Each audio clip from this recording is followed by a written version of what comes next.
देखो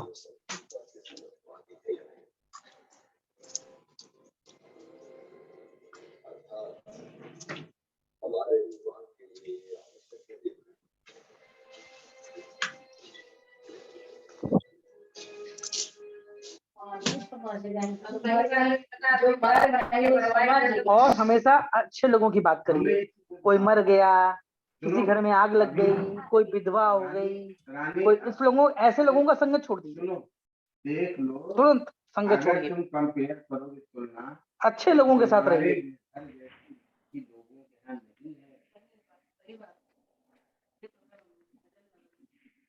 ऐसी स्थिति नहीं है।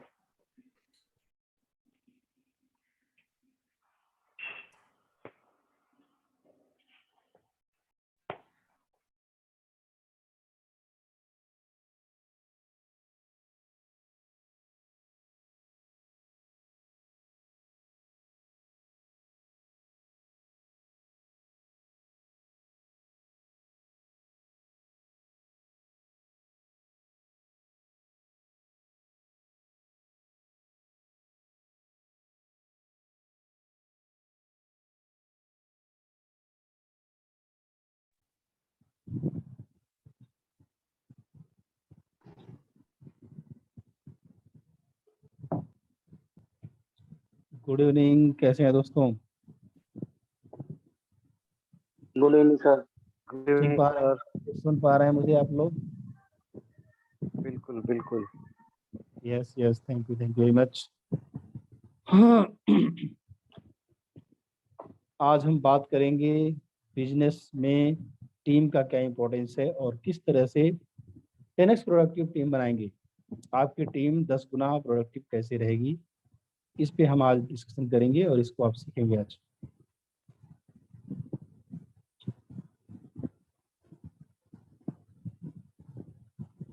तो कौन कौन सीखना चाहता है? Type me in the chat box. Chat box में लिखिए अगर आप सीखना चाहते हैं कि 10 गुना प्रोडक्टिव टीम कैसे बनाएं और क्यों जरूरी है। कौन कौन जाना चाहता है? वाह, यश यादव जी जाना चाहते हैं और रामनयन जी जाना चाहते हैं एंड प्रमोद सिंह जी जाना चाहते हैं। यस, लगभग सारे लोग जाना चाहते हैं। बहुत बढ़िया, थैंक यू वेरी मच। चलिए ठीक है, सारे लोग इंटरेक्ट करेंगे तो काफ़ी मज़ा आएगा। और let me find my PPT. और आज हम इसी मुद्दे पे बात करेंगे, क्योंकि दोस्तों अगर आप कोई बिजनेस कर रहे हैं तो ध्यान से सुनना मेरी बात को। आप कोई भी बिजनेस कर रहे हैं, आप मुझे सुन पा रहे हैं, देख पा रहे हैं? लाउड एंड क्लियर सुन पा रहे हैं, देख पा रहे हैं? Yes, thank you, yes sir, yes sir. Thank you. तो कोई भी बिजनेस अगर आप करते हैं, रियली अगर आप बिजनेस कर रहे हैं तो आपको टीम चाहिए होता है। अभी कल मैंने एक फार्मूला बताया था, जबरदस्त फार्मूला जो था, ओ डैडी फार्मूले में हमने एक ऐसा फ्रेमवर्क दिया था आपको। Thank you Mohan Verma ji, thank you Shailesh ji. ऐसा फ्रेमवर्क दिया था जहाँ पे कि अगर आपके पास टीम नहीं है तो भी आप कैसे करेंगे। तो वहाँ पे आउटसोर्स था, ऑटोमेट था और डेलीगेट था, और इसके बाद आपका था डिले था, डिलीट था एंड यू था। ये 5 उसमें अलग अलग सिस्टम मैंने बताए थे कल के सेशन में। तो कल का रिकॉर्डिंग अगर आपको चाहिए होगा तो आप टीम से हमारे मांग लीजिए, आपको मिल जाएगा।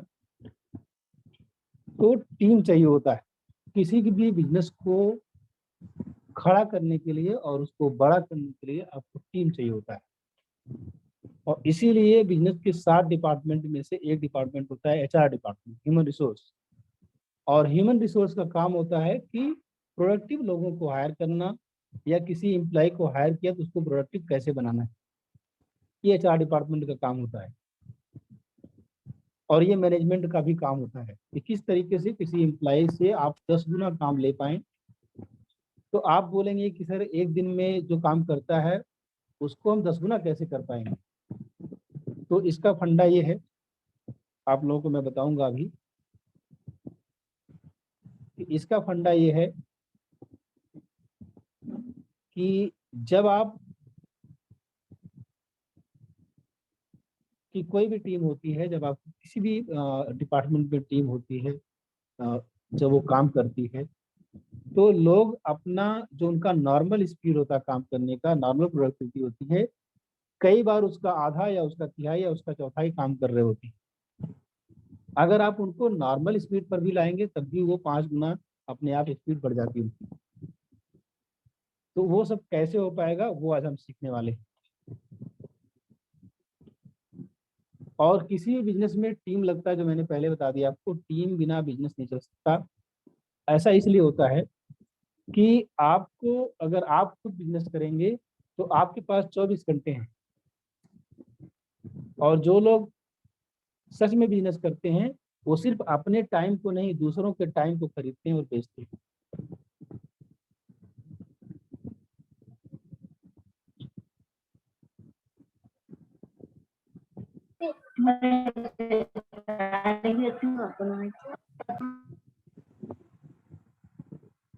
यस, अपने आप को म्यूट रखिएगा दोस्तों। तो दूसरों के टाइम को, दूसरे एम्प्लॉयज के टाइम को खरीदते हैं और बेचते हैं, ये आपको सीखना पड़ेगा। कैसे आप ये कर सकते हैं, और इसके लिए टीम चाहिए। अगर आप सोचेंगे कि अपना ही टाइम बेचेंगे तो आपके पास 24 घंटे है, उसमें भी आपको 8 घंटा सोना है, उसमें भी आपको बहुत सारे काम हैं, आपका डेली वर्क है, तो मुश्किल से 2-4 घंटे आपको मिलेंगे। तो चलिए हम लोग आज 10x प्रॉफिट की, 10x प्रोडक्टिविटी की बात करते हैं। And let me find my PPT, just give me 1 minute. Productivity आपकी 10 गुना कैसे बढ़ेगी, एक वॉरियर टीम कैसे बनाएंगे आप, इस पे हम बात करेंगे आज।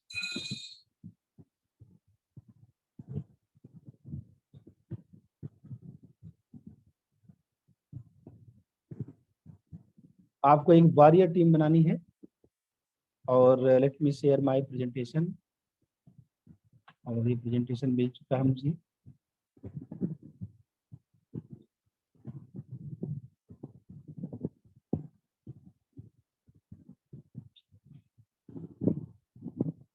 आप लोगों को प्रेजेंटेशन दिख रहा है कि आपको warrior team. Yes yes yes,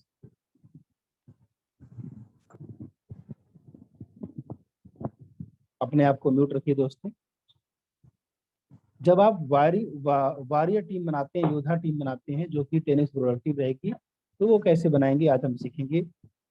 और किसी भी बिजनेस को बहुत बड़ा अगर करना है तो आपकी टीम अच्छी होनी चाहिए, जो मैंने पहले बता दिया है। तो आपको पहले राइट पीपल को हायर करना, अच्छे लोगों को हायर करना, और अपने आप को म्यूट पे रखें दोस्तों। जो भी नया आता है म्यूट पे रखिए अपने आप को, तो ज़्यादा मजा आएगा। अब राइट पीपल कैसे हायर करेंगे, इसका फ्रेमवर्क देखिए मैं आपको दे रहा हूँ, ध्यान से सुनना आप। कि जब भी आप कोई टीम हायर करते हैं, जैसे हम लोग हायर करते हैं अपनी कंपनी में, या किसी क्लाइंट को मैं बताता हूँ, तो वहाँ पे कैसे हायरिंग करनी होती है। आपको 4 तरह के लोग मिलेंगे। जो भी सामने वाला बंदा आएगा वो किसी काम में बैड होगा, किसी काम में एबल होगा, किसी काम में सुपीरियर होगा, किसी काम में एक्सलेंट होगा। तो आपको देखना है कि आपको हायर करना है सुपीरियर और एक्सलेंट लोगों को हायर करना है। जब भी किसी बंदे को आप हायर करेंगे, जब भी किसी एम्प्लॉय को हायर करेंगे, तो आपको, अगर वो किसी काम को करने में बैड है तो वो काम उसको नहीं देना है, उस काम के लिए उसको नहीं हायर करना है। जिस काम में वो सुपीरियर है या एक्सीलेंट है उसको हायर करना है। अब जैसे मैं आपको एग्जांपल देता हूँ कि मान लीजिए कि आपको एक ग्राफिक डिजाइनर की जरूरत है और आप हायरिंग कर रहे हैं, तो एक आपको बहुत ही अच्छा टेली कलर मिल गया लेकिन उसको ग्राफिक डिजाइनिंग नहीं आती है। अब उस बंदे को बोलेंगे चलो टेली कॉलर भी मिल गया मुझको, और तुम ग्राफिक डिजाइनिंग सीख लेना मेरे यहाँ पे, 2 महीना, 4 महीना, 5 महीना में सीख लेना, या 1 महीने में तुम सीख लेना। तो आपने गलत बंदे को हायर कर लिया। आपको ग्राफिक डिजाइनर चाहिए तो ग्राफिक डिजाइनर हायर कीजिए, सुपीरियर और एक्सीलेंट होना चाहिए उसके अंदर। और ये चारों का मतलब क्या होता है मैं बता दूं आपको, कि जैसे अगर मेरी बात करें आप, कि किसी भी स्किल की बात करें मेरी, तो मुझसे अगर आप बोलेंगे खाना बनाने के लिए, मुझको खाना बनाने में मैं बैठ, अगर मुझको खाना बनाने के लिए बोलेंगे तो मैं सब बेकार कर दूंगा। अगर एबल की बात करें तो मैं बच्चों को ट्यूशन पढ़ा सकता हूँ अपने, और ट्यूशन पढ़ा सकता हूँ, लेकिन मैं वो पढ़ाता नहीं। क्यों? क्योंकि मैं एबल तो हूँ, लेकिन वो पढ़ा के मैं कितना बचा लूंगा? महीने का 4-5 हज़ार रुपया बचा लूंगा, जबकि मुझे पता है कि मैं 1 घंटे का 5,000 10,000 रुपया चार्ज करता हूँ। 1 घंटे पढ़ाने का मैं 10,000 रुपया चार्ज करता हूँ, तो मुझे पता है। तो मैं उस महीने का 4,000 रुपया बचाने के लिए क्यों मैं ट्यूशन पढ़ाऊंगा? मैं एबल तो हूँ, कर तो सकता हूँ, लेकिन मैं वो काम नहीं करूंगा। जिस काम में मैं सुपीरियर हूँ, जैसे कि मैं सेल्स में सुपीरियर हूँ, मुझे बेचना बहुत अच्छे से आता है, और मुझे पता है कि क्लाइंट से कैसे पैसा निकलवाना है, किस तरीके से क्लाइंट को हेल्प करना है, ये मुझे पता है। तो मैं सेल्स का काम अच्छे से कर लेता हूँ, ये काम मैं करूँगा, क्योंकि सेल्स की कीमत भी मुझको मिलती होती है। जब मैं क्लाइंट को क्लोज करता हूँ मुझे पैसा मिलता है। और इसके बाद आता है एक्सीलेंट। अगर मेरा क्या एक्सीलेंट है, अगर आप जानना चाहते हैं, तो मेरा ट्रेनिंग एक्सीलेंट है। कि मैं जब ट्रेनिंग देता हूँ, किसी को समझाता हूँ, तो उसको समझ में आ जाता है, और बहुत अच्छे से समझ में आता है, और लोगों से कनेक्शन बहुत अच्छा बना लेता हूँ मैं, लोगों को समझाता बहुत अच्छे से हूँ, लोगों के दिलो दिमाग पे बहुत अच्छे से पहुँचता हूँ मैं। ये इसमें मैं एक्सीलेंट, ये ऐसा मैं मानता हूँ। और एक्सीलेंट ऐसा काम होता है दोस्तों, जिससे दिन रात मुझसे करवाओगे, मैं करता रहूँगा, मुझे नींद नहीं आएगी। मेरा वो पैशन है, ट्रेनिंग सिखाना पढ़ाना मेरा पैशन है। मैं सुबह पहले ऑफलाइन इवेंट करता था, अभी हमारा 19 और 20 नवंबर को दिल्ली में होने वाला है ऑफलाइन इवेंट, और बहुत जबरदस्त इसकी तैयारियां चल रही हैं, जहाँ पे हम बिजनेस ग्रोथ के बारे में बताएंगे, सेल्स मार्केटिंग सारा कुछ सिखाएंगे हम, और 5 करोड़ से 50 करोड़ रुपया कैसे कमाएंगे आप एक साल में, वो भी स्ट्रेटजी हम बताने वाले हैं इस ऑफलाइन सेशन के अंदर। और इसके अलावा आपके माइंड सेट को, आपके ब्रेन को पूरा धो के रख देंगे। मतलब 2 दिन पहले आप जो इंसान अंदर जाओगे, 2 दिन बाद आप खुद को नहीं पहचान पाओगे कि आप कैसा बन के निकले हो। तो ये पावर है इस ट्रेनिंग का। तो आपको मैं बता दूं कि एक्सीलेंट जिस काम में मैं हूं, वही काम मैं करूंगा। मैं ट्रेनिंग में एक्सीलेंट हूं, तो मैं मुझसे आप दिन रात करवा लो, सुबह आप नाश्ता मत दो, खाना मत दो, पानी मत पूछो, करता रहूंगा करता रहूंगा करता रहूंगा। ऐसा मैंने किया है। नॉन स्टॉप मैं डेली ट्रेनिंग देता था। जब कोरोना का समय था, गांव में जा जाके जगह जगह ट्रेनिंग देता था। और मेरी वेबसाइट पे, मेरे फेसबुक पे आपको फोटोग्राफ मिल जाएंगे, बहुत सारे टेस्टिमोनियल्स मिल जाएंगे। बहुत सारे कॉलेजेस में मैं जाके ट्रेनिंग देता था। अब फिर शुरू कर रहे हैं मैं चीज। तो आपको मैं बताना चाह रहा हूँ, आपका क्या एक्सीलेंट है देखना पड़ेगा, और जिस बंदे को आप हायर करें उसका क्या एक्सीलेंट है, ये आपको देखना पड़ेगा। तो दोस्तों, किसको किसको लगता है कि ट्रेनिंग में मैं एक्सीलेंट हूँ? किसको किसको लगता है? Type me in the chat box अगर आपको लगता है तो। कौन कौन ऐसा, किसको किसको लगता है? यस, रामनारायण जी को लगता है। वाह! और किसको लगता है कि मैं अपनी बात कर रहा हूँ, ट्रेनिंग में मैं एक्सीलेंट हूँ? सतीश चौहान जी को लगता है। तहे दिल से आपको शुक्रिया ईमानदारी से फीडबैक देने के लिए। दोस्तों, मैं आपको बता दूं एक चीज। वाह Toro ji, thank you very much. And Pankaj दीदी जी को भी लगता है। मैं आपको बता दूं दोस्तों, आप में से यहाँ पे जो सबसे खराब ट्रेनिंग में है ना, सबसे खराब, जो भी मानता है कि मैं बेकार हूँ ट्रेनिंग में, थैंक यू पटेल जी। मैं आपको बताना चाहता हूँ, जिसको लगता है कि आप सबसे बेकार हैं ट्रेनिंग में, मैं आपको बता दूं, मैं आपसे भी बेकार था ट्रेनिंग में। पहली बार 7 लोगों के सामने मुझे पसीने आ गए थे, और वो भी अपने घर में बैठ के ट्रेनिंग दे रहा था मैं, पहली बार जब मैं ट्रेनिंग दे रहा था। आपको बताया होगा ये स्टोरी। ये जो ट्रेनिंग का जुनून होता है ना दोस्तों, सिखाने का जो जुनून होता है, ये किसी का भी पैशन हो सकता है। और सच बताता हूं मैं, आपका भी एक्सीलेंट हो सकता है। बिल्कुल, आपका एक्सीलेंट प्रॉपर्टी हो सकती है, एक्सीलेंट एट्रीब्यूट आपका हो सकता है। अपने आप को म्यूट रखें दोस्तों, मजा आएगा, तभी आएगा। तो आपको excellent, Bhanu Pratap ji thank you very much, आपको एक्सीलेंट लोगों को हायर करना है, सुपीरियर लोगों को हायर करना है। Thank you Shailesh ji, thank you very much. दिल जीत लिया अपने दोस्त। तो अब हम गलती क्या करते हैं, हम गलत पोजीशन पे गलत बंदे को हायर कर लेते, एक गलती करते हैं। दूसरी गलती क्या करते हैं हम, दूसरी गलती ये करते हैं कि हम एक ऐसे बंदे को भी कभी कभी हायर कर लेते हैं जो सब कुछ कर सकता है, सुपरमैन की तरह हमारे सामने आता है, बोलता है सर आप पूछो ये भी कर सकते हो, यस ये भी कर सकता हूँ, ये भी कर सकता हूँ।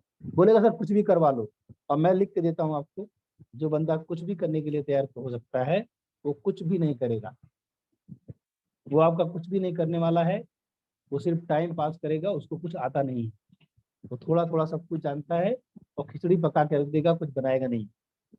चलिए आगे बढ़ते हैं। Hire one expert in every function, ये बहुत ही जबरदस्त चीज है। अगर आपको वॉरियर टीम बनानी है, वॉरियर टीम का मतलब योद्धा टीम, योद्धा टीम का मतलब जैसे सेना का जवान होता है, वहां बॉर्डर पे उसको पता होता है कि गोली आके लग सकती कभी भी, लेकिन फिर भी वो क्या करता है, वो लड़ाई करता है, वो जंगे मैदान में हमेशा टिका रहता है, वॉरियर की तरह, योद्धा की तरह। तो आपको बिजनेस को अगर आगे बढ़ाना है, अपने आपको ग्रो करना है, तो एक वॉरियर की तरह आपको टीम बनानी पड़ेगी, योद्धा की तरह।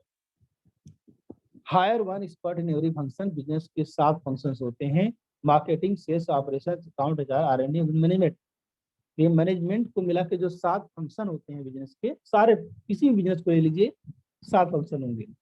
मार्केटिंग का मतलब होता है कस्टमर को ले आना, सेल्स का मतलब होता है कस्टमर से पैसा निकलवाना, ऑपरेशंस का मतलब होता है कस्टमर को सेटिस्फाई करना, सपोर्ट करना, माल की डिलीवरी करना, उसके कंप्लेन को लेना, ये सारा चीज होता है ऑपरेशंस। अकाउंट्स का मतलब होता है कि जो भी पैसा आया है उसको मैनेज करना, बिजनेस के ब्लड, बिजनेस का जो खून होता है, वो कैश होता है, उसके फ्लो को मेंटेन करना।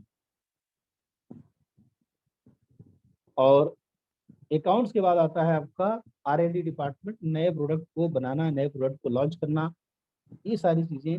और इसके बाद HR का मतलब ह्यूमन रिसोर्स, जो जिसकी हम आज बात कर रहे हैं, और मैनेजमेंट। इन 7 डिपार्टमेंट में आपको क्या करना है कि एक्सपर्ट लोगों को हायर करना है, इस बात को ध्यान दीजिएगा आप,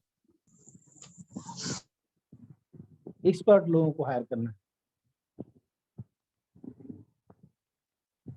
और एक काम और कर सकते हैं कि आप इंटर्न को भी हायर कर सकते हैं और उनको ट्रेनिंग दे सकते हैं। इंटर्न को हायर करके ट्रेनिंग देने में भी मैं आपको गहरी बात बता रहा हूँ, मेरे पास बहुत सारे कस्टमर आते हैं बिजनेस के लिए, बिजनेस ग्रोथ के लिए। वो पूछते हैं कि मैंने सर, मेरे यहाँ पे लोग सीखते हैं और चले जाते हैं, लोग सीखते हैं और चले जाते हैं, इसके लिए क्या करना है? तो इसके लिए आपको क्या करना चाहिए, अगर आपके साथ ऐसा हो रहा है, बहुत सिंपल सा तरीका है। आपको क्या करना है यहाँ पे कि आप किसी इंटर्न को, किसी भी बंदे को हायर करेंगे तो उसके सिखाने के साथ साथ उससे काम भी लेना आपको। ऐसा नहीं कि पूरा 3 महीने तक सिखाना है। वो जब भी आप हायर करेंगे तो कुछ न कुछ लेवल पे तो उसको आता होगा, जिस लेवल पे आता है उस लेवल पे आप काम करते रहिए। मैं आपको बताता हूँ, जब मैं इंडिया मार्ट ज्वाइन किया था तो वहाँ पे 9 घंटे की ड्यूटी होती थी, और मेरी पहली जॉब थी एक तरह से, क्योंकि एक किसी और कंपनी में मैं 4 महीना काम किया था, वहाँ पे 2 महीने की सैलरी मिली थी मुझे। तो जब मैं इंडिया मार्ट गया वहाँ पे, तो मेरी नौकरी लगी, तो वहाँ पे मुझे कुछ नहीं आता था, कोडिंग वोडिंग नहीं आता था, बस खाली सीखा था, थोड़ा थोड़ा जानता था, लेकिन कुछ चीज़ें मैं एडवांस सीख गया था, इसकी वजह से उन्होंने मुझको हायर कर लिया था। एडवांस टेक्नोलॉजी उस समय आई थी, लेकिन फिर भी मैं एक्सपर्ट नहीं था उसका। जब उन्होंने मुझे हायर किया तो मुझे कुछ आता नहीं था, तो मैं सीनियर्स के पास बार बार जाता था, मुझको ये बता दो, मुझको बता दो, गूगल में सर्च करता था, जगह जगह दिखता था, रहता था यूट्यूब पे। तो उन्होंने क्या किया कि मुझसे 12-12 घंटा काम लेते थे, छोटे छोटे काम जो मैं कर सकता था, 12-12 घंटा काम। हम लोग 9 बजे सुबह पहुंच जाते थे, 8 बजे पहुंच जाते थे, रात में 9 बजे छूटते थे वहां से। शाम को कंपनी एक समोसा और ब्रेड पकौड़ा खिला देती थी, और बोलती थी कंपनी कि आपको अभी सीखना है तो करना पड़ेगा। और बहुत खुशी से हम लोग करते थे काम, जितने फ्रेशर्स रहते थे। तो दोस्तों, जो इंटर्न होते हैं ना, उनके अंदर सीखने की भूख रहती है, जो फ्रेशर्स होते हैं सीखने की भूख रहती है। आपको आना चाहिए कि उससे काम कैसे लेना है। अगर आप उनको सिर्फ सिखाते रहेंगे, 3-4 महीना बाद जैसे ही एक्सपर्ट हो जाएंगे, वैसे ही आपके यहाँ से छोड़ के चले जाएंगे। तो इस फार्मूले को ध्यान रखिएगा, ये मैं आपको गहरी बातें बता रहा हूँ। इसके बाद जब भी आप किसी को हायर करें तो हायरिंग के टाइम पे कहीं पे जॉब पोस्ट कर रहे हैं या न्यूज़पेपर में निकलवा रहे हैं या फिर बता रहे हैं, किसी को एक्सप्लेन कर रहे हैं, तो जॉब का डिस्क्रिप्शन कि क्या क्या काम करना है आपको, उसकी रोल्स और रिस्पॉन्सिबिलिटी क्लियर एकदम लिखना पड़ेगा आपको, बिल्कुल साफ साफ लिखिए कि आपको 1 2 3 4 5 6 7 ये काम करने पड़ेंगे।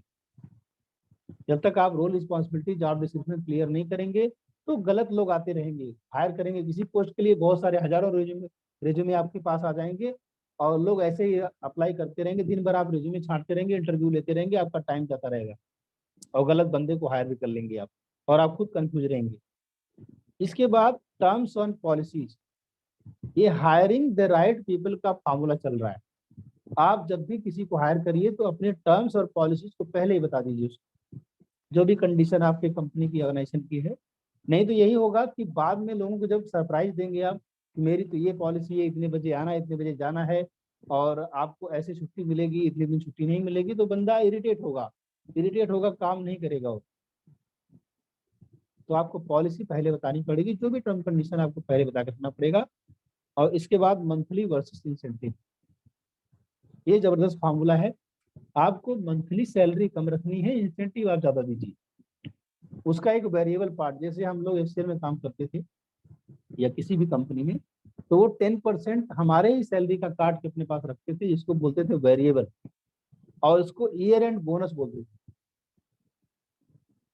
तो उसमें क्या होता है कि जैसे मान लीजिए 20 लाख का पैकेज है, तो वो आपका आराम से 2 लाख रुपया काट के अपने पास रखेंगे साल का, तो बोलेंगे ये वेरिएबल पैकेज है आपका, वेरिएबल बोनस है। और उसको कहीं कहीं पे 15% भी काट लेते हैं, कहीं कहीं 20% भी काट लेते हैं कंपनी, वो जब पैकेज बनाते हैं उस टाइम पे बनाते हैं। तो आप, और वो बोलते हैं इंसेंटिव है आपका, बोनस है।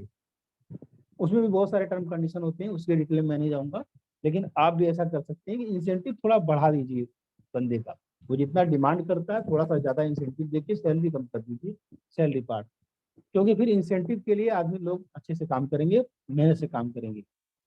फिर इसके बाद आता है 10-20-30 रूल। ये रूल है, बहुत अच्छा रूल है। इसमें क्या है कि जब आपको कोई टीम बना रहे हैं, दोस्तों अभी तक आपको समझ में आ रही, getting what I am saying? क्या आप लोग समझ पा रहे हैं, जान पा रहे हैं कि मैं क्या कह रहा हूँ? यस, चैट बॉक्स में यस लिखेंगे अगर आपको समझ में आ रहा है तो। यस, पंकज जी को समझ में आ रहा है, thank you very much, thank you sir, बहुत बढ़िया।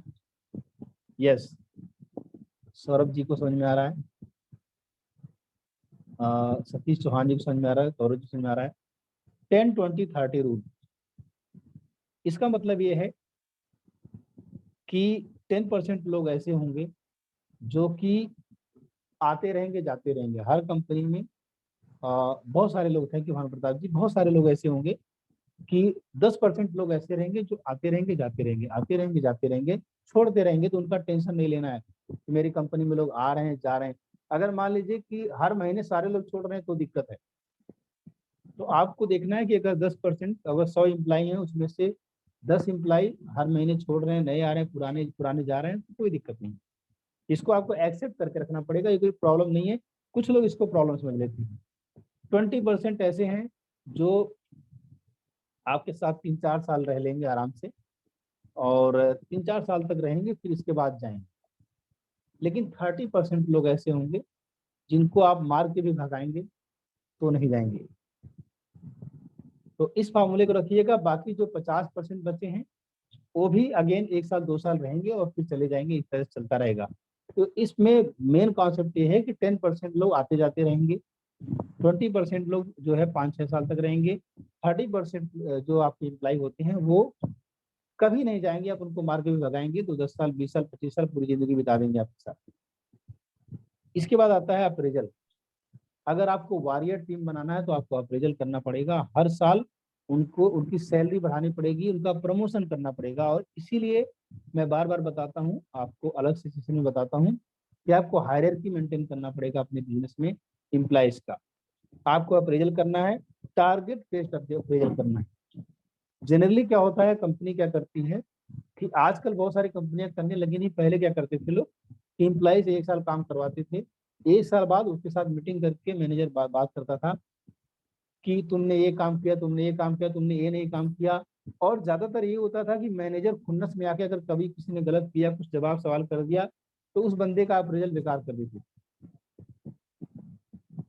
या मिस भी है बता के उसके साथ जो है कंपनी का रूल अलग है, मैनेजर अपना रूल बना लेते थे। लेकिन अब क्या करना आपको कि टारगेट बेस्ड अप्रेजल करिए।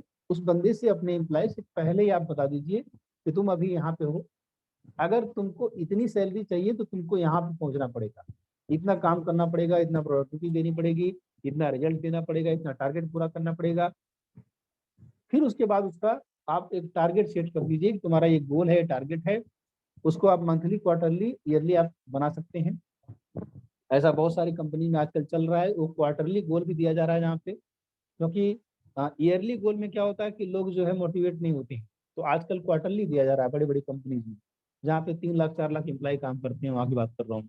और भी बहुत सारी कंपनीज में भी हम लोग इम्प्लीमेंट करवाते हैं कि आप क्वार्टरली गोल दीजिए, छोटा गोल दीजिए।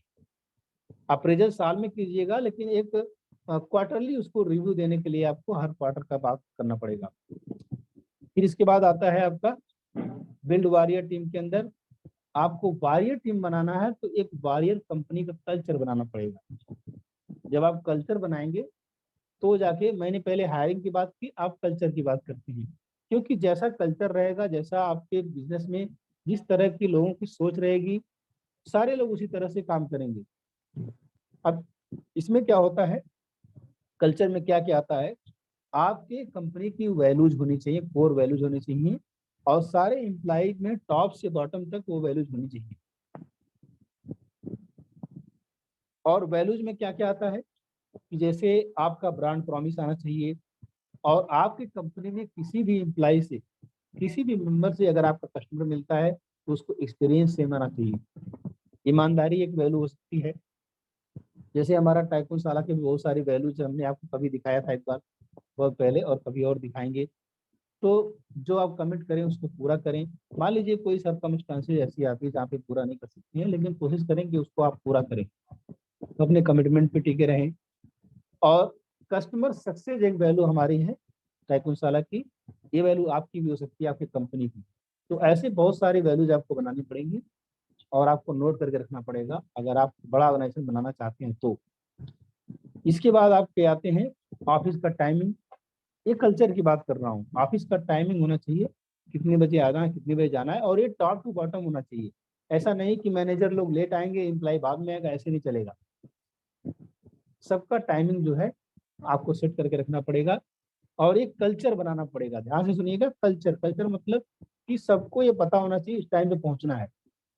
इसमें आप बहुत सारे रूल लगा सकते हैं, जैसे कि अगर आप 10 मिनट लेट आते हैं एक दिन तो कोई बात नहीं, 2 दिन आएंगे तो हाफ डे कटेगा, अगर 4 दिन 10 मिनट लेट आ गए तो फुल डे कटेगा।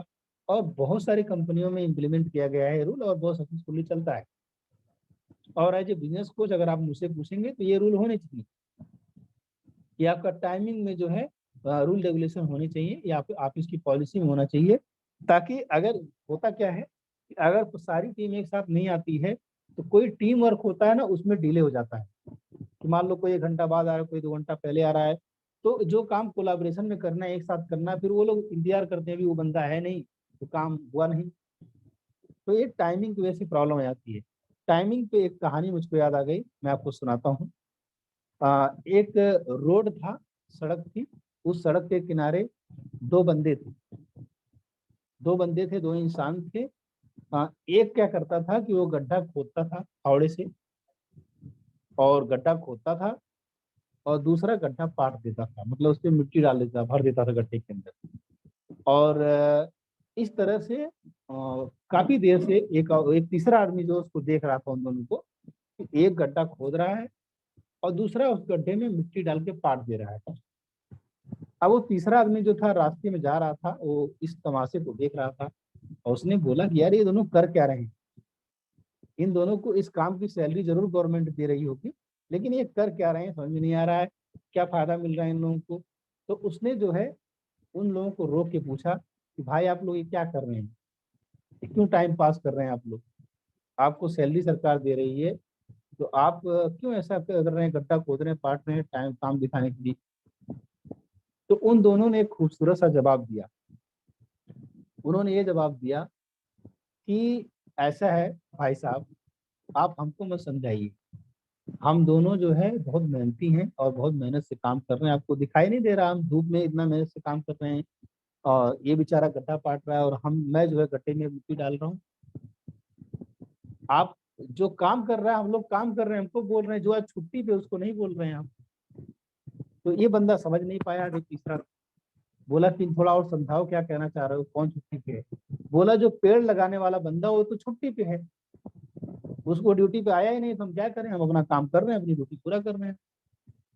तो दोस्तों यही होता है जब सब लोग टाइम पे नहीं आते हैं, पूरी टीम टाइम पे नहीं आती।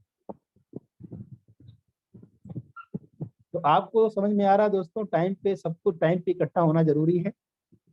यस यस गजब यस, तो टाइम पे आना जरूरी। दोस्तों एक चीज मैं बताऊं आपको, अभी 8:30 बजे जितने ट्रेनर्स हैं उनका एडवांस ट्रेनिंग होने वाला है, एडवांस ट्रेनिंग होने वाला सारे ट्रेनर्स का। और हमारी टीम ने सबको फोन किया है, जिसको फोन लगता है कंफ्यूजन कोई है तो मैं बता देता हूँ, 8:30 बजे आपकी एडवांस ट्रेनिंग चलने वाली है और उसमें जरूर आइएगा। अब होता क्या है कि मान लीजिए हमारे पास 20 ट्रेनर्स हैं जो लॉन्च होने वाले हैं। कुछ लोग काफी डायनेमिकली काम कर रहे हैं, डेली वीकली उनका सेशन हो रहा है, किसी किसी का वीक में 2 बार हो जा रहा है सेशन। लोग पीपीटी भेज रहे हैं हमारे पास, प्रेजेंटेशन भेज रहे हैं, हमारी टीम प्रेजेंटेशन बना रही है। और एक प्रेजेंटेशन बनाने में दोस्तों 2 या 3 दिन लग जाता है कई बार। बहुत सारी इमेजेस ढूंढनी पड़ती हैं, बहुत सारा चीज में थॉट प्रोसेस डालना पड़ता है, मैं अपना पॉइंट ऑफ व्यू डालता हूँ, कई बार मैं फ्री नहीं रहता हूँ। तो हमने पहले से ही बता रखा है कि आप अगर वेडनेसडे तक आप पीपीटी दे देंगे तो अगले वीक में आपका सेशन होगा, ये पहले से बता रखा हमने। और वेडनेसडे के बाद देंगे तो उसके अगले वीक में होगा आपका सेशन। लेकिन इतना बोलने के बाद भी पीपीटी नहीं आ रहा है, तो कहीं ना कहीं जो है टाइमिंग का प्रॉब्लम है।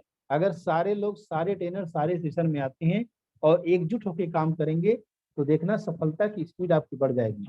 एक वॉरियर टीम बनेगी, एक योद्धा टीम बनेगी हमारे कोचेज की, और एक दूसरे से मोटिवेट होकर लोग आगे बढ़ेंगे। और इसमें बहुत सारा सिस्टम मैं डालने वाला हूँ। और जो हमारा 19 और 20 को जो ट्रेनिंग होने वाला है दिल्ली में, उसमें सारे ट्रेनर्स को आना है, सबको आना है। और मैंने ये भी बोला है कि आप अगर किसी फैमिली मेंबर को 8 साल से ज्यादा उम्र का है उसको लेकर आ सकते हैं।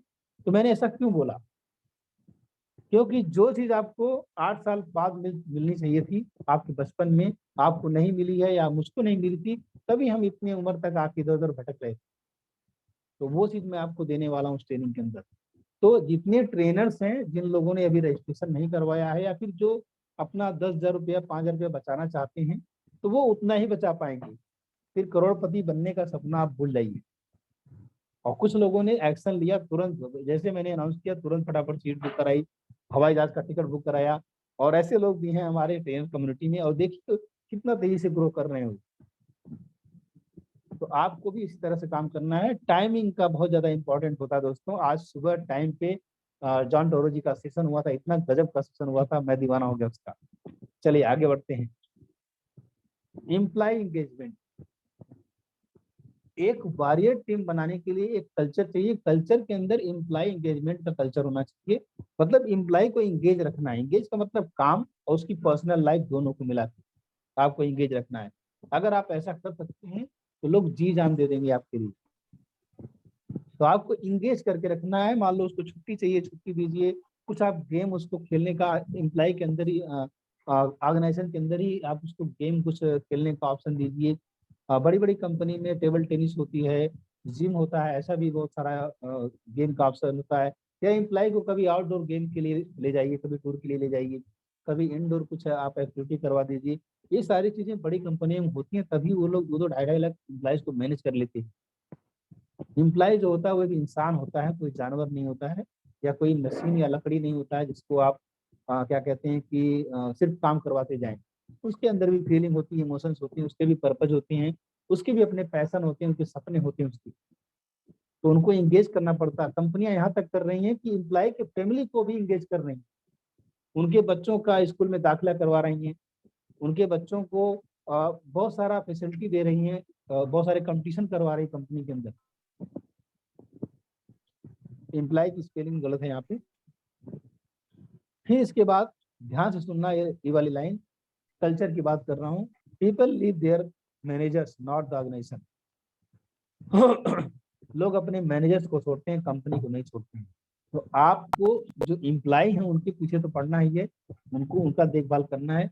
जिनको आपने मैनेजर बना दिया है उनका भी ध्यान रखना है कि वो अपने अपने सबऑर्डिनेट से, अपने रिपोर्टिंग से किस तरह से बात करते हैं, कैसे व्यवहार करते हैं, ये सारी चीजें। और फीमेल स्टाफ के साथ कैसे बात करते हैं, कहीं हरासमेंट तो नहीं हो रहा उनका। तो ये सारी चीजें आपको देखनी पड़ेंगी और इसके rule regulation, strict rule regulation बनाना पड़ेगा। मैं खुलेआम बात करता हूँ आपसे, इंडिया मार्ट में जब मैं था वहां पे, या फिर एचसीएल की बात करता हूँ, किसी भी इम्प्लाई, अगर फीमेल इम्प्लाई है, अगर उसने कंप्लेन भी कर दिया, अगर जाके एचआर डिपार्टमेंट में कंप्लेन कर दिया और उसके बाद इंडिया मार्ट में तो साथ सीधे फायर कर देते थे।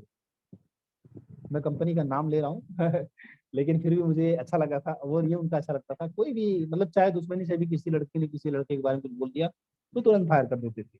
तब का रूल था ये, 2003 से लेकर 2005 तक था मैं वहाँ पे, 2.5 साल लगभग था।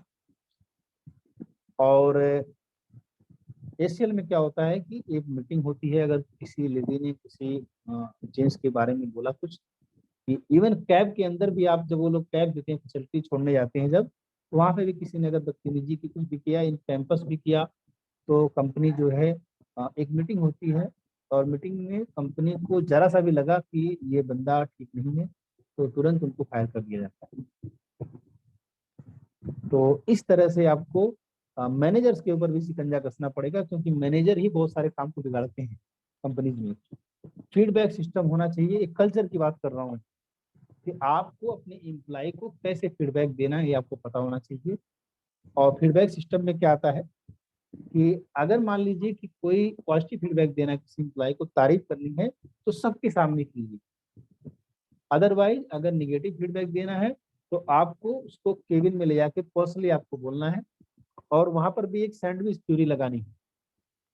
सैंडविच थ्योरी कैसे होता है, जैसे सैंडविच के अंदर 2 ब्रेड होते हैं, एक ऊपर एक नीचे, और बीच में प्याज या फिर टमाटर में और मक्खन वगैरह होता है। तो वैसे ही करना आपको, पहले उसका तारीफ करना है ऊपर वाला ब्रेड, फिर उसकी थोड़ी सी कहाँ पे इम्प्रूवमेंट कर सकता है ये बताना आपको। उसको सीधे नहीं बोलना है तुमने ये गड़बड़ कर दिया, सब कुछ बेकार है, तुम तो बेकार हो, तुम तो निठल्ले, ऐसे नहीं।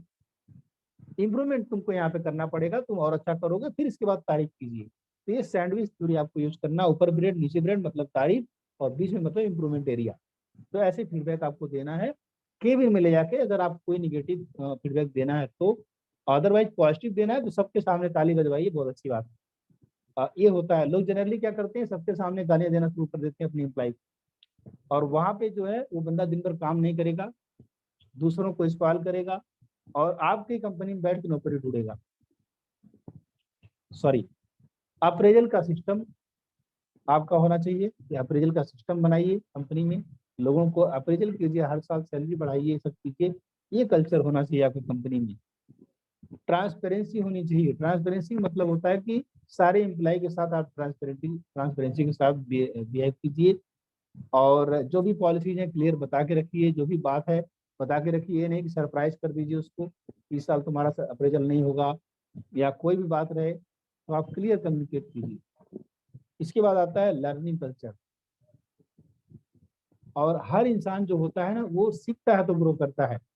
आपके ऑर्गेनाइजेशन में अगर एम्प्लॉय का लर्निंग कल्चर नहीं है, सीख नहीं रहा वो, तो फिर बेकार है। तो आपको सिखाना पड़ेगा बहुत सारी चीजें। स्किल्स को सीख सकता है, सॉफ्ट स्किल्स को सिखा सकते हैं, कम्युनिकेशन स्किल, पब्लिक स्पीकिंग सिखा सकते हैं अपने बंदों को, उनको कैसे मैनर सिखा सकते हैं, ईमेल लिखने का तरीका सिखा सकते हैं।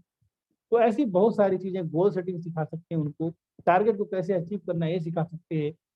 तो बहुत सारी चीजें सिखा सकते हैं। अगर आपका ऑर्गेनाइजेशन है, आपकी कंपनी है, तो हम भी ये काम करते हैं। आप अपने यहाँ पे हम आपको बुलाइए, 4-5 घंटे में हम बहुत सारी चीजें सिखा देते हैं कि आप 1 साल का कॉन्ट्रैक्ट कर सकते हैं हमारे साथ। हम आपकी कंपनी में, आपके ऑर्गेनाइजेशन में ये सारा सिस्टम बना के दे सकते हैं और सिखा सकते हैं। इसके बाद कंसिस्टेंट ट्रेनिंग। लर्निंग का कल्चर बनाना है, लेकिन ये लर्निंग और ट्रेनिंग कंसिस्टेंट होनी चाहिए। हर महीने, हर साल, हर 6 महीने पे आपको ये ट्रेनिंग होनी चाहिए, छोटे बड़े लेवल, चाहे वो मैनेजर हो, चाहे वो एम्प्लॉय हो, कोई भी हो। ट्रेनिंग होनी चाहिए, कोचिंग होनी चाहिए, जो अगेन हम लोग करते हैं as a business coach, as a trainer. और रिकॉग्नाइज एंड रिवार्ड, अपने ऑर्गेनाइजेशन में एक कल्चर बनाइए जहाँ पे अच्छे लोगों को रिकॉग्नाइज कीजिए, उनको रिवार्ड दीजिए, जो लोग अच्छा परफॉर्म कर रहे हैं, जो लोग ज्यादा काम करके दे रहे हैं, ज्यादा रिजल्ट दे रहे हैं। इससे क्या होगा कि वो बंदा और मोटिवेट होगा, हमेशा मोटिवेटेड रहेगा, और दूसरे भी देखेंगे तो वो भी मोटिवेट होकर काम करेंगे। एप्रिसिएट, अगर आप अप्रिसिएट करते हैं अपने एम्प्लॉय को, सबके सामने एक चॉकलेट दे देते हैं, या फिर एक सर्टिफिकेट दे देते हैं, या फिर कुछ भी दे देते हैं उसको, और तालियां बजवा देते हैं, तो बहुत खुश हो जाता है और मेहनत से काम करता है, और लोग अप्रिसिएशन के भूखे होते हैं। तो ये आपको बिजनेस में भी लागू कर सकते हैं, अपने घर में भी लागू कर सकते हैं। और इसके बाद आता है सेलिब्रेट, ये जबरदस्त पॉइंट है। आप अपने बिजनेस में अगर आप वॉरियर टीम बनाना चाहते हैं, एक टीम वॉरियर, तो एक कल्चर बनाइए। वो कल्चर कैसा होना चाहिए? सेलिब्रेशन का। छोटी छोटी खुशियों को सेलिब्रेट कीजिए। मान लीजिए कि आपके टारगेट पूरे हो गए हैं, तो आप अपने एम्प्लॉइज को इकट्ठा बुला के आप एक कॉफी पार्टी कर लीजिए, समोसा पार्टी कर लीजिए। उसको टालिए मत कि 1 साल बाद करेंगे, 6 महीना बाद करेंगे, नहीं। ये महीने पे, हफ्ते में, जैसे भी कोई टारगेट अचीव होता है, एक सेलिब्रेशन कीजिए, एक पार्टी कर लीजिए, खुशियां मनाइए। फिर देखिए एक टीम वर्क की तरह सब लोग काम करेंगे मेहनत से। और विन विन विन, ये कल्चर होना चाहिए आपकी कंपनी में। विन विन विन का मतलब होता है कि एम्प्लॉय जो होता है, जो बिजनेस ओनर होता है, वो भी जीते, उसकी भी जीत हो, जो एम्प्लॉय है उसकी भी जीत हो, और कस्टमर की भी जीत हो। तो एक ट्रायंगल बनता है।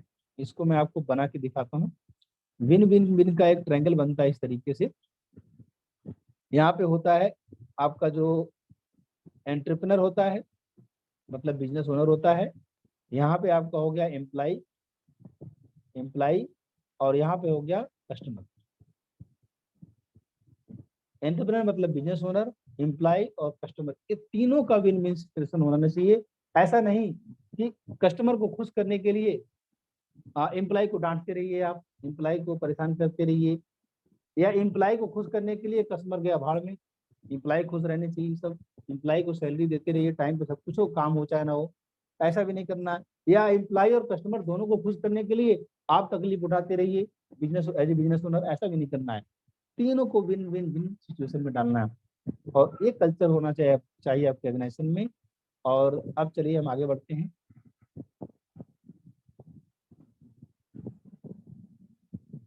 Build warrior team, align company mission and vision with employees mission and vision. ये बहुत जबरदस्त चीज है। अगर आप एक वॉरियर टीम बनाना चाहते हैं, तो आपकी कंपनी का मिशन और विजन और एम्प्लॉय का मिशन विजन के साथ अलाइन होना चाहिए। अगर ये ऐसा कर पाए कि आपको जो इंडिविजुअल एम्प्लॉय आपका है, उसका भी मिशन विजन पता होना चाहिए कि वो लाइफ में क्या करना चाहता है, कैसा गाड़ी लेना चाहता है, कैसा घर लेना चाहता है, ये सारी चीजें आपको पता होनी चाहिए। और ये आप लिख के रख सकते हैं। अगर ऐसे काम करेंगे तो पूरा जिंदगी आपको लोग दे देंगे। अपने एम्प्लॉय के पर्सनल गोल और प्रोफेशनल गोल को ध्यान रखना है आपको, और उनके फैमिली का एंगेजमेंट करा सकते हैं इसके वजह से। और पर्पज और पैशन पे फाइंड आउट कर सकते हैं कि क्या उसका पैशन है। जो पैशन है वही काम दीजिए, या वो अपनी लाइफ में क्या समाज को देना चाहता है, सोसाइटी क्या देना चाहता है आगे चल के, तो उसके साथ जुड़ के आप काम करिए। बहुत सारी कंपनी इसीलिए एनजीओ बना लेती हैं। जैसे आपने देखा होगा कि माइक्रोसॉफ्ट ने बिल गेट्स फाउंडेशन बना रखा है, एससीएल का अपना फाउंडेशन है, शिव नादर फाउंडेशन है। तो इस तरह से हर कंपनी में अलग अलग फाउंडेशन चलते हैं, और जिसके थ्रू वो एम्प्लॉय को एंगेज करके फाउंडेशन को चलाते रहती हैं। एससीएल में तो पावर ऑफ 1 चलता है, मतलब आप स्वेच्छा से एम्प्लॉय आपको 1 रुपया दे सकता है, और वो हर महीने डेली 1 रुपया के हिसाब से वो लेते हैं और उसको डोनेट करवाते हैं। और भी बहुत सारे इनिशिएटिव चलते रहते हैं इनके। और एससीएल में एससीएल का फाउंडेशन है, जहाँ पे कंपनी के चारों तरफ जितने कुत्ते घूम रहे होते हैं उनको खाना खिलाया जाता है। और मैं बता दूं, डोनेशन का पावर दोस्तों बहुत जबरदस्त है। और ये सारे काम जो बड़ी ऑर्गेनाइजेशन करती हैं, और इसीलिए और आगे और आगे और आगे बढ़ती जा रही हैं। तो ये सारी फार्मूले जो मैंने आपको बताया, अब नेक्स्ट अगला अलग चीज आ जाएगा। तो अब मैं आप लोगों से थोड़ा सा टेक अवे लेना चाहता हूँ कि आप लोगों ने क्या सीखा आज और क्या समझा, वो एक एक करके बात करेंगे। और सबसे पहले मैं शैलेश जी से बात करना चाहूंगा। शैलेश जी, आपने आज क्या सीखा? अनम्यूट करके बात कर सकती हैं 1 मिनट के लिए। यस यस, बात करिए अनम्यूट करके शैलेश जी। शैलेश जी हैं यहाँ पे? जी सर। बताइए ना, क्या सीखा आपने? सर अभी तो हम सीख रहे हैं कि आपका जो टीम बनाने का है, किसके साथ कैसे करना है, नहीं करना है, कौन यूजफुल है, कौन नहीं यूजफुल है। बहुत बढ़िया, बहुत अच्छा। और आप डेली बेसिस पे सीखते रहिए, अभी बहुत सारी चीजें हम सिखाते रहते हैं। आप ठीक सर, अपने ठीक। लाइफ में बिजनेस में 20 गुना कैसे ग्रो करेंगे, 10 साल के गोल को 6 महीने में कैसे अचीव करेंगे, और 1 साल में 5 करोड़ से 50 करोड़ कैसे कमाएंगे, ये सारा फार्मूला हम बताते रहते हैं अपने ठीक सर। स्किल और टैलेंट के जरिए। Thank you very much. Ramnayan ji, आप बताइए आपने क्या सीखा आज? रामनयन जी, आप हैं यहाँ पे? Yes. Yes sir, yes sir. आज यही सीखा कि टीम को बनाए रखने के लिए बहुत सारे वर्क करना पड़ता है, और उससे वर्क से हमें टीम का भी ध्यान रखना पड़ता है, और हमें ये भी ध्यान रखना चाहिए कि किसकी हमें जरूरत है और किसकी नहीं जरूरत है, और उनका अपॉइंटमेंट करते वक्त भी ध्यान रखना पड़ता है कि मेन जो एक्सपर्ट है उन्हीं को अपनी टीम में लेना चाहिए। यस यस किसी यस। बंदे को सभी काम नहीं करवाना चाहिए। लेकिन एक चीज और पूछना चाह रहा था मैं कि जो लोग कंपनी में या हमारे साथ से जुड़े रहे हैं, कितना भी कुछ कर ले, उनको जान भगाने के लिए भी नहीं, तुम्हारी जरूरत नहीं है, जाओ जाओ, तो उन अगर उनको हम एक्चुअल में नहीं चाहते तो फिर भी नहीं चाहते, तो उनके साथ कैसे क्या क्या किया जाए? थोड़ा सा आपकी आवाज इको कर रही है, दोबारा पूछेगा क्वेश्चन। जैसे कि कुछ लोग होते हैं कि हमारे साथ ही लगे रहते हैं, भले ही उनको जैसे सैलरी कम कर दिया जाए, और एक्चुअल में वो काम भी ठीक से नहीं करते, ये दोनों बातें होती हैं।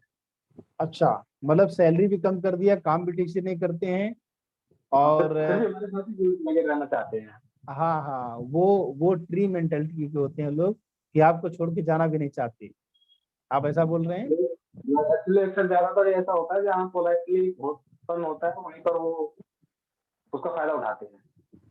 देखिए, उनको बहुत बहुत सिंपल है। मेरा जो स्किल और विल का फार्मूला है, जो मैं चार्ट बताता हूँ, स्किल और विल का, ऐसे लोगों का विल पावर बहुत कम हो जाता है, उनको एंगेज करना पड़ेगा। आप एंगेज करेंगे तो एनर्जाइज जाएंगे। मैं आपको बता दूं, बहुत सिंपल सा फार्मूला है कि हमारे टीम में देखिए जॉन टोरो जी हैं, ठीक है। मैं जॉन टोरो जी का एग्जांपल देना चाहता हूँ यहाँ पे, कि जब इनको मैं जोड़ा था अपने साथ, आई थिंक 1 साल हो गया जोड़े हुए मुझे, तो तब जो है एक लाइफ में ये था कि चलो चल रहा है, किसी तरीके से चल रहा है। लेकिन जब इनको एक मिशन पता चला, एक विजन पता चला कि मुझको इतना पैसा कमाना है, इस लेवल पे जाना, देखिए कितना एनर्जी से काम कर रहे हैं। यस, सुबह की जिंदगी बहुत तो हाई आपको भी 1 साल नहीं हुआ, 10 महीना हुआ हमें। अच्छा, 10 महीना हुआ, अच्छी बात है। तो हो जाएगा, 1 साल हो जाएगा, कोई बात नहीं है। तो यस, क्या जॉन टोरो जी मैं सही कह रहा हूँ? बिल्कुल सही, बिल्कुल सही। तो आप अगर अपने एम्प्लॉय का उसका विजन और मिशन क्लियर रखेंगे, और अपने ऑर्गेनाइजेशन के विजन मिशन के साथ अगर अलाइन कर देंगे, तो डेफिनेटली एनर्जी के साथ काम करेंगे। जो फार्मूले मैंने बताए इंप्लीमेंट करने पड़ेंगे आपको। और एक बात और मैं बता दूं, सावजी ढोलकिया, एक सावजी ढोलकिया करके एक इंसान आप लोग जानते होंगे, हीरे के व्यापारी हैं, डायमंड के व्यापारी हैं, गुजरात। गुजरात के। उनको लोग उनसे पूछते थे कि आप लोगों को मकान दे देते हैं, गाड़ियां देते हैं, क्यों देते हैं? कारें इनाम में देते थे वो अपने दिवाली पे। तो उनसे पूछा गया ऐसा आप क्यों करते हैं? तो उन्होंने बोला कि मैं लोगों को कार इसलिए दे देता हूँ इनाम में, ताकि मुझे प्राइवेट जेट से चलने के लिए मौका मिले। मैं अपने लिए प्राइवेट जेट खरीदना चाहता हूँ, इसलिए मैं लोगों को कार देता हूँ। तो दोस्तों, देने से कभी कमी नहीं होगी, आपको कैलकुलेट करना सारा चीज। चलिए, बहुत अच्छा लगा रामनयन जी, थैंक यू वेरी मच। इसके बाद मैं बात करना चाहूंगा सौरभ यादव जी से। सौरभ यादव जी, आप हैं यहाँ पे? जी सर जी। बताइए ना, आपको कैसा लगा सेशन आज का? जी सर जी, आज का सेशन हमको बहुत अच्छा लगा। आज के सेशन में हमको ये सीखने को मिला कि हमको किसके साथ काम करना चाहिए, किसके साथ नहीं करना चाहिए, जिससे टाइम वेस्ट ना हो और अपने टीम को एक अच्छी ट्रेनिंग देके रिजल्ट आ सके। और हमेशा हम अपने टीम को टारगेट देना चाहिए छोटा-छोटा, जिससे कि हमारा भी रिजल्ट आए और टीम का मनोबल भी ना गिरे। और एक टीम को अपने टीम में हमेशा एक कल्चर को रूल अपनाना चाहिए कि जो चीज़ हम ट्रेनिंग अगर कर रहे हैं तो हमको अपनी टीम के साथ भी बैठना चाहिए, ताकि जो चीज़ हम सीखे मेरी टीम भी के अंदर डुप्लीकेट हो पाए। बहुत बढ़िया, बहुत अच्छा। आप अच्छा लर्नर हैं, अच्छे लर्नर हैं, और बहुत ही अच्छा सीख रहे हैं आप रेगुलर बेसिस पे आते रहेंगे, बहुत सारी चीजें हम सिखाते रहते हैं। Yes, thank you sir. Thank you very much. SP Yadav ji, आप बताएंगे। इसके बाद दिवालकर जी तैयार रहेंगे। SP Yadav ji, yes.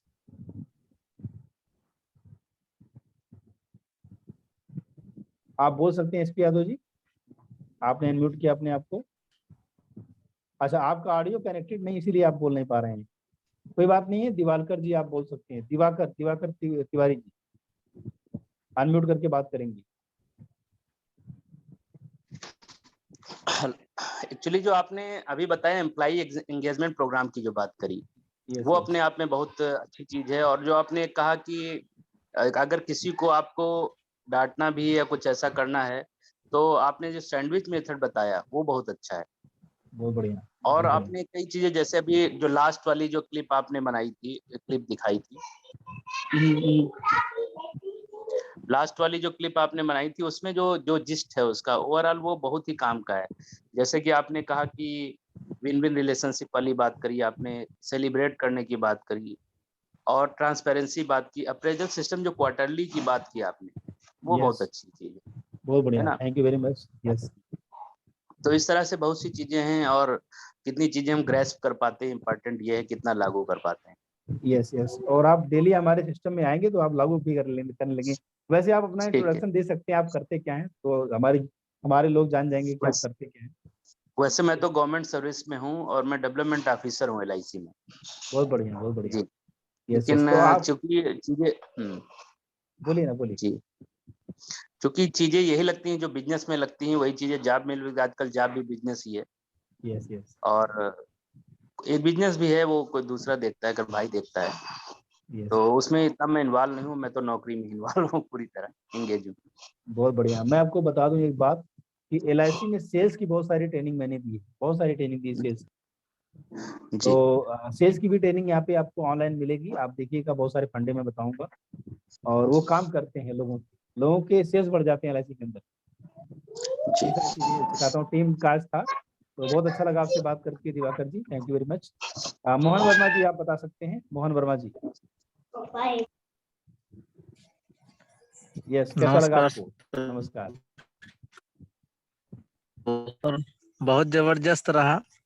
और जो इसमें कुछ डाउट था वो सारा कुछ क्लियर। और चूंकि अब की ये दूसरी बार है, इसलिए इसको धीरे धीरे अब समझ में आ भी रहा है कि हमको कैसे किसके साथ में काम करना चाहिए।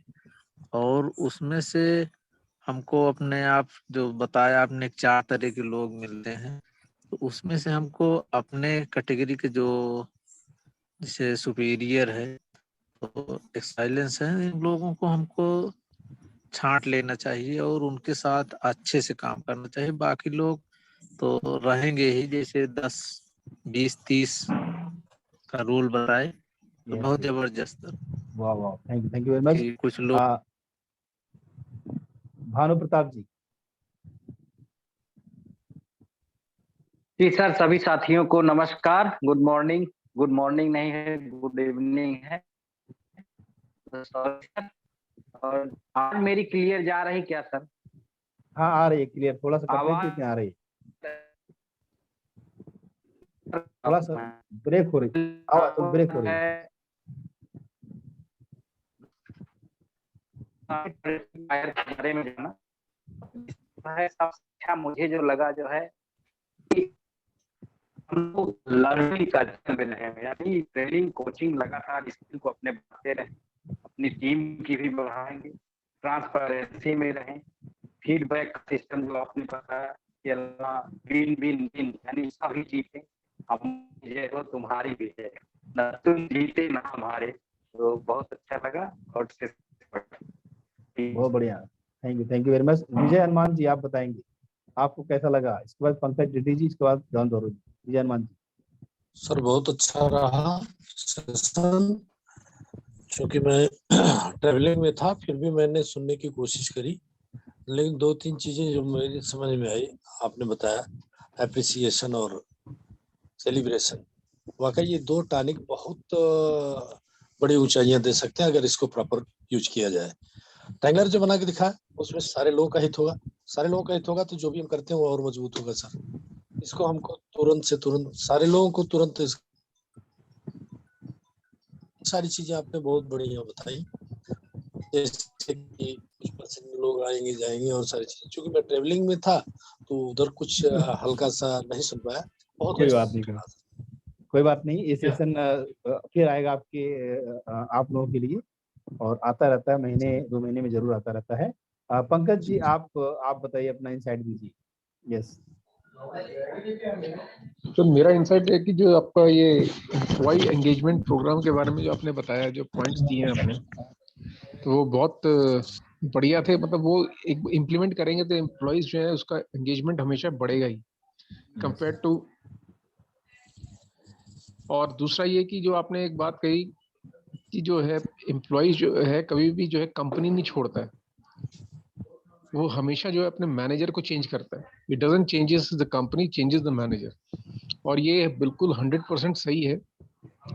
रीजन बीइंग कि एम्प्लॉय के लिए जो उसका मैनेजर है वही एक कंपनी होता है, और he is the face of the company for the employ. तो जब उसका अगर व्यवहार अच्छा नहीं होगा या वो एनवायरनमेंट अच्छा क्रिएट करके नहीं देता है जिसमें एम्प्लॉय अपना पूरा पोटेंशियल जो है वो जिसे कहते हैं एग्जिबिट कर सके, पोटेंशियल को अटेन कर सके, तो उसको कहीं ना कहीं जिसे कहते हैं कि घुटन सी होनी शुरू हो जाती है। एंड उस घुटन के कारण वो स्विच करता है एक कंपनी से लेकर दूसरी कंपनी। Yes yes. तो एम्प्लॉय एंगेजमेंट प्रोग्राम जो है वो भी काफी इंपॉर्टेंट है अगर आपको टैलेंट को रिटेन करना है। अगर आप टैलेंट को रिटेन नहीं कर पाते हैं तो वो भी एक मतलब again adds to the cost of the company. बहुत बहुत बड़ा कॉस्ट होता है, क्योंकि हायरिंग में ही बहुत सारा कॉस्ट चला जाता है। बिल्कुल सही। और ये भी आपके लिए एक टॉपिक हो सकता है एक सेशन लेने के लिए। हाँ बिल्कुल। इसमें आप एक सेशन ले सकते हैं बहुत अच्छा सा, और इसमें अपने इंसाइट आप डाल सकते हैं। आपके पास हमेशा इंसाइट होता है, मैंने देखा है। और कुछ और भी आप रिसर्च करके बुक्स वगैरह पढ़ के एक सेशन बना सकते हैं यार आराम से। बिल्कुल। ये बहुत बड़ा पेन है कंपनी का, ये बहुत बड़ा प्रॉब्लम है जो आदमी कंपनी मेरे पास इसके लिए भी आती है। नहीं सर, कई बार क्या होता है कि मैनेजर जो है ना सर, उनका कई बार एटीट्यूड ही मतलब वो बिल्कुल इस तरीके का होता है कि मतलब वो कई बार तो जिसे कहते हैं कि मैनेजर बनने लायक नहीं होते हैं और मैनेजर बना दिए जाते हैं। बना दिए जाते हैं। यस यस यस, सही बोल रहे हैं आप। यू मीन टू से वो अपने आप को खुदा समझते हैं? नहीं, खुदा तो नहीं समझते, लेकिन खुदा से कम भी नहीं समझते। खुदा से कम भी नहीं समझते। Yes yes yes. चलिए बहुत अच्छा, thank you Pankaj ji. John Toro ji आपकी बारी है, आप बता सकते हैं। मैं इसी बात से शुरू करूंगा कि ये कई मैनेजर्स जो होते हैं वो अपने आप को खुदा समझते हैं। खुदा से कम तो उनको समझ भी नहीं आती वो बात, कम तो हम है ही नहीं। वो कहते सर मेरा एक छोटा सा मैं अपना एक्सपीरियंस शेयर करना चाहूंगा। एक बार मेरा एक सबऑर्डिनेट मतलब मेरे को जो रिपोर्ट करता था वो किसी काम से कंपनी के एक मीटिंग में था। तो जो मेरा मैनेजर था वो मेरे को फोन करके बोलता है कि मैंने आज इसको ना रात की रोटी खिला करके भेजा है। मतलब आप समझिए जरा उसकी क्या मेंटल उसका वो रहा होगा, योग अपने को क्या समझ रहा होगा वो। वही बात है। तो होता है सर इस तरह की बातें। और देखिए इंसान, मैंने बोला नहीं इम्प्लाई कि इंसान आपको इंसान की तरह ट्रीट करना है, बस सिंपल सी बात है। तो ये जितने फार्मूले हैं इंसान समझ के आपको ट्रीट करना। और देखिए इम्प्लाई आपको पूरी जिंदगी दे देगा, वो लोग देते हैं। यस जॉन टोरो जी आप कंटिन्यू कर सकते हैं, और 1 मिनट और हम रहेंगे, फिर हमारा अगला सेशन शुरू होने वाला है। जी जी ओके। मेरे लिए इम्पोर्टेंट चीज जो है वो एक्चुअली हर एक पॉइंट आपने इतना जबरदस्त सिखाया है, बनाया है कि लाजवाब है।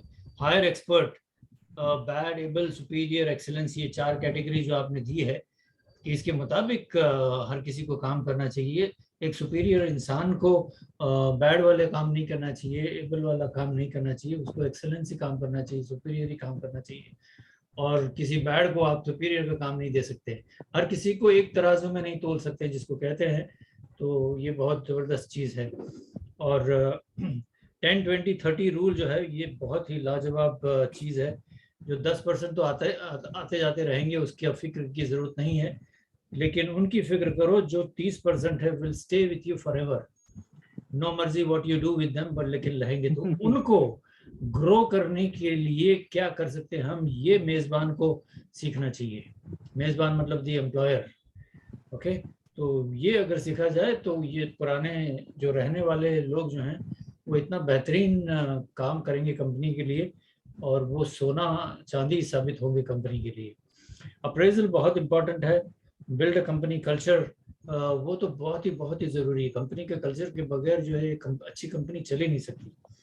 तो और company employ engagement, people leave their managers, ये बहुत ही सही बात है।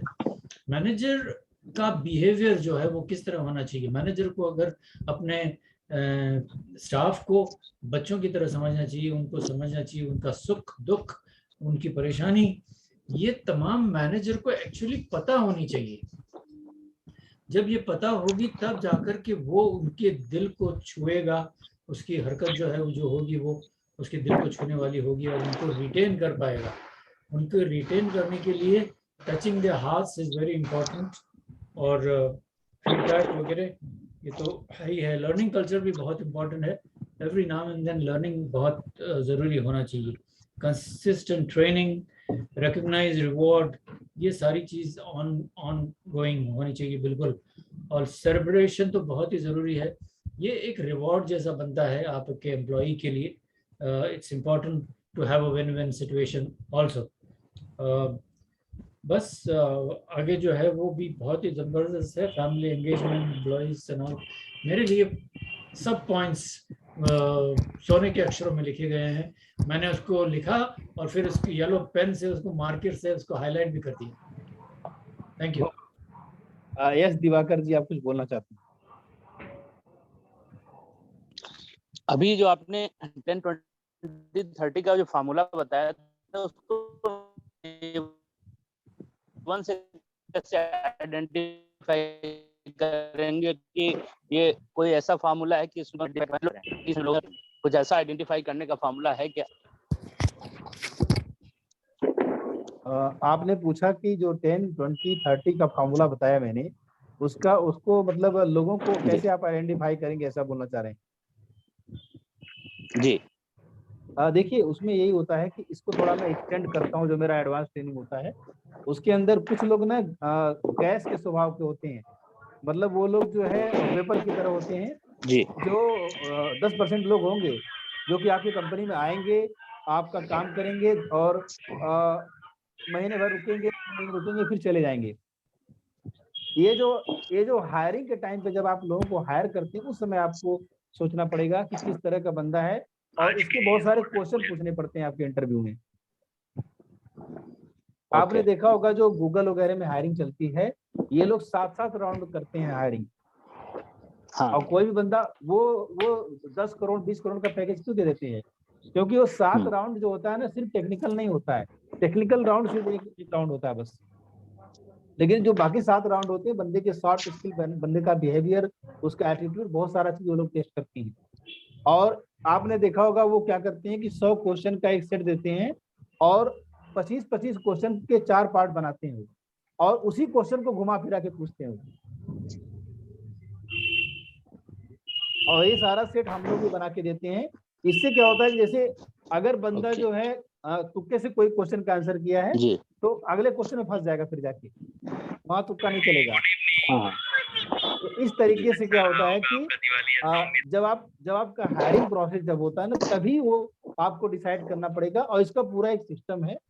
कभी एडवांस ट्रेनिंग में आप आएंगे तो वहाँ पे मैं आपको डेफिनेटली ये फ्रेमवर्क देता हूँ कि किस तरीके से अभी हमने सिर्फ एक प्रोडक्टिव टीम, एक वॉरियर टीम कैसे बनाए। आपने हायरिंग कर लिया, उसके बाद कैसे आप काम करें उसके ऊपर हमने बात किया। यस, तो ये मैं कहना चाहूंगा अभी। और वो जो आप बोल रहे हैं उसके लिए तो हमें थोड़ा लंबा सेशन करना पड़ेगा। अच्छा, या किसी दिन आप और आते रहिए, किसी दिन आपकी डिमांड भी पूरी हो जाएगी। 1-2 घंटा तक समझाना पड़ेगा कि कैसे अलग अलग क्वेश्चंस क्या पूछते हैं। क्वेश्चन पूछ के, और जो इंटरव्यू होता है वो क्वेश्चन के ऊपर डिपेंड करता है। तो आप सामने वाले की साइकोलॉजी आप समझ सकते हैं। Yes, thank you very much.